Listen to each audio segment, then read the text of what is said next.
beams. I'm late.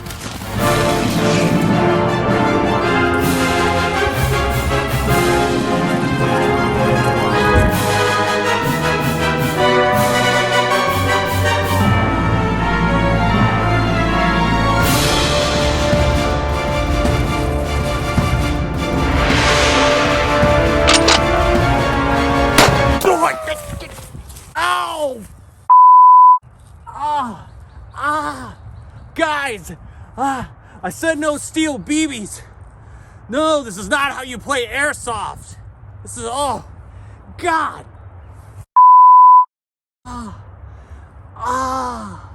This is the last time I'm playing airsoft with you guys. Oh, sorry, man. All right, everybody, welcome to Watch Me Go Broke. Hey, how about that opening? There was only like one shot or so where I looked a little bit chunky. There was a little hint of Michelin Man. You can wind that back and see which shot I'm talking about. But on my wrist today is going to be a San Martin sub-homage. I can't remember the reference number of this. Some people call it the San Martin 6200. I think it's like something like SN004G, something like that. I don't know. I got to look it up. But that's what I'm wearing. And here is today's watch. This is going to be the Steeldive 1970. This is homaging the Seiko 6309, a 70s release watch from Seiko. It's most predominantly known as the Captain Willard, which is a reference to the movie Apocalypse Now, where Martin Sheen wears this watch throughout the movie, and it does play a prominent part in the film. So we've got a 44 millimeter case, and I didn't even measure the thickness, a thickness of 13.5 millimeters, 20 millimeter lug width, and a lug to lug of 47. So it wears actually more like a 40 millimeter watch. So even though it's 44, it does wear much smaller. So you've got an all 316L stainless steel case, high polish on the sides, circular brushing on the top of the lugs, screw down crown. It is also signed with the Steeldive logo.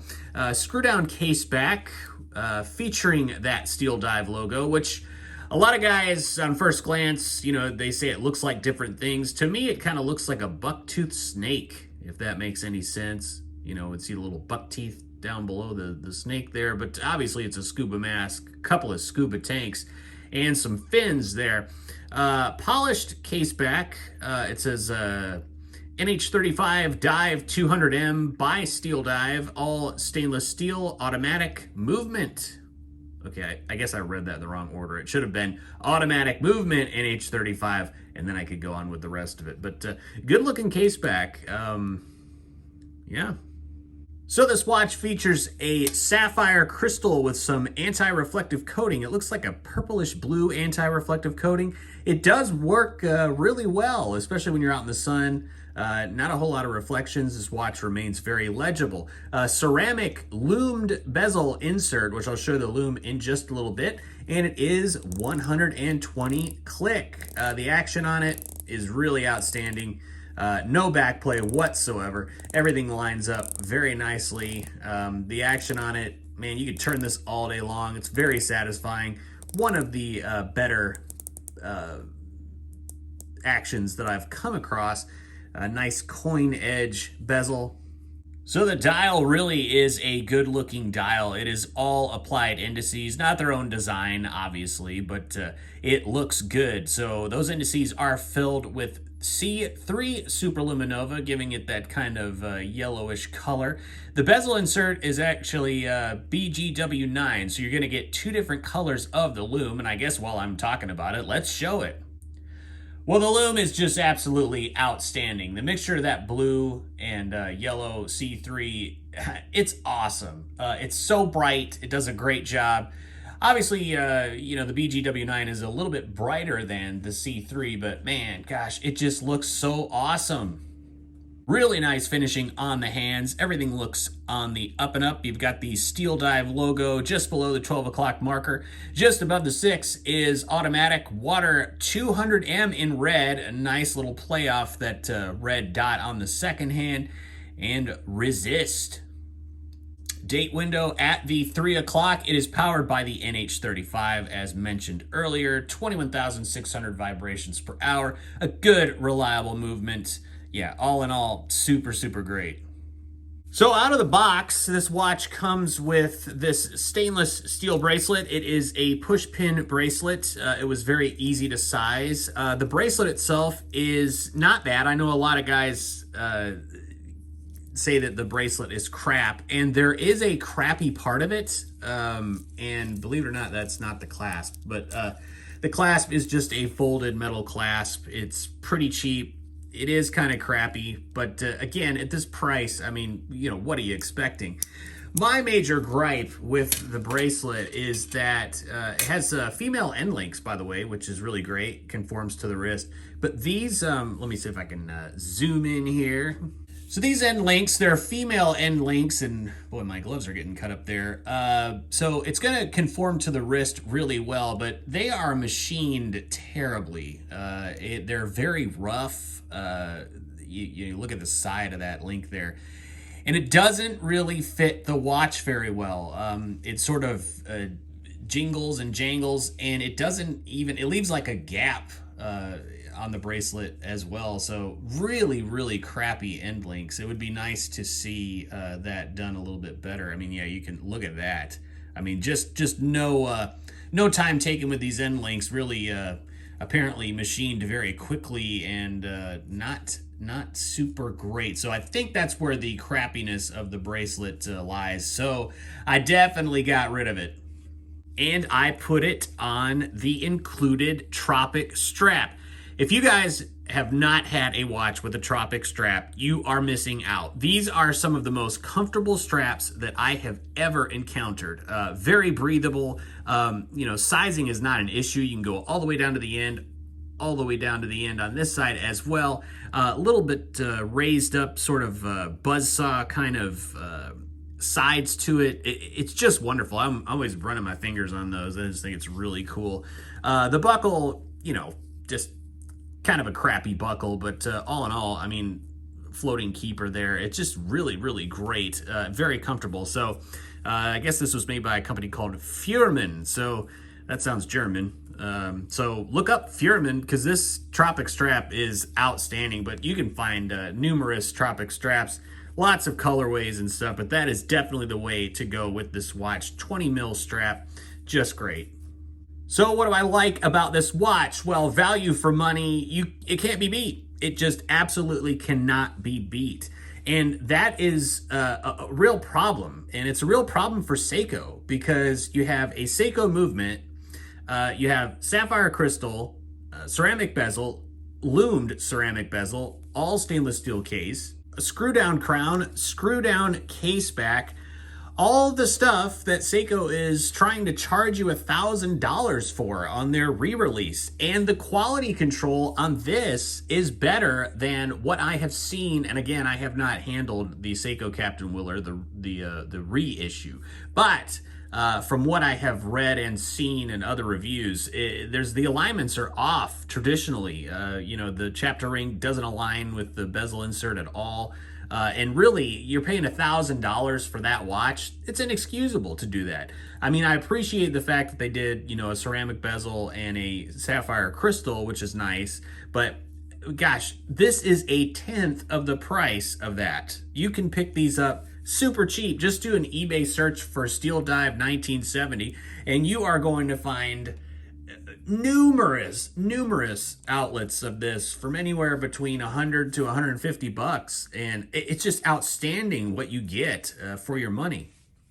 I know it's not their own design, but I really love the indices in the hands, and the lume just unbelievable lume. It wears wonderful. If I told you that this was a 40 millimeter watch and handed it to you and you put it on, you would not be able to tell that it's 44 millimeters.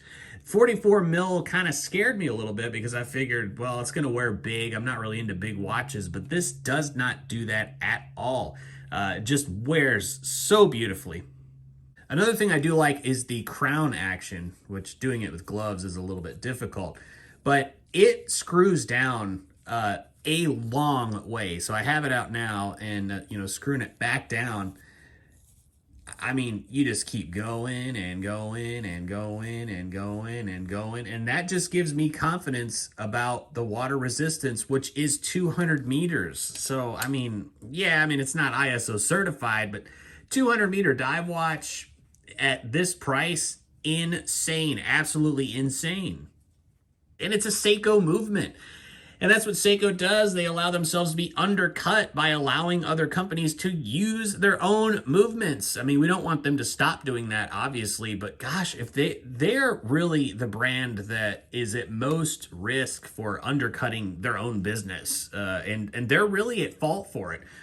Like, you don't see guys buying a Rolex Submariner homage. Those guys were probably never going to buy a Rolex Submariner. And you don't see Rolex manufacturing their 3135 movement, for the Submariner on a mass scale. You just don't see it, where it's like, hey, put my movement in any of your watches. It's just, they don't do that, but Seiko does do that.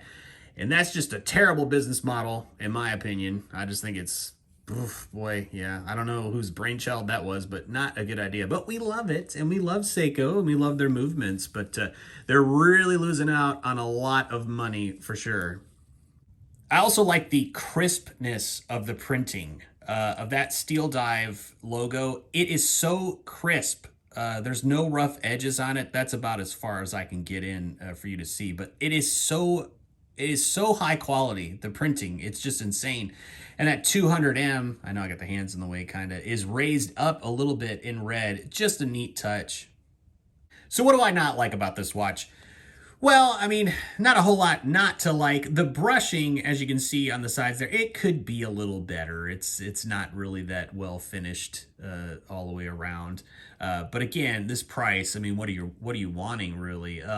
Another thing, the date window, it looks great, but it doesn't quite, and on this camera, you can't tell really, but it doesn't really line up correctly. It's so minor though. I mean, it's just something that you really wouldn't notice, but it doesn't seem to be framed directly in the center of the date wheel.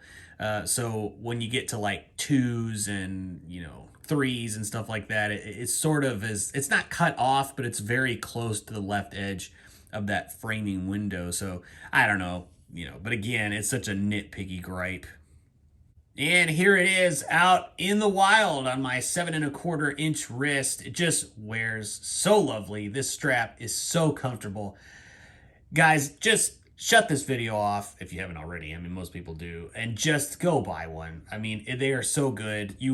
It's a crazy good beater watch. There's very few watches that I sleep with.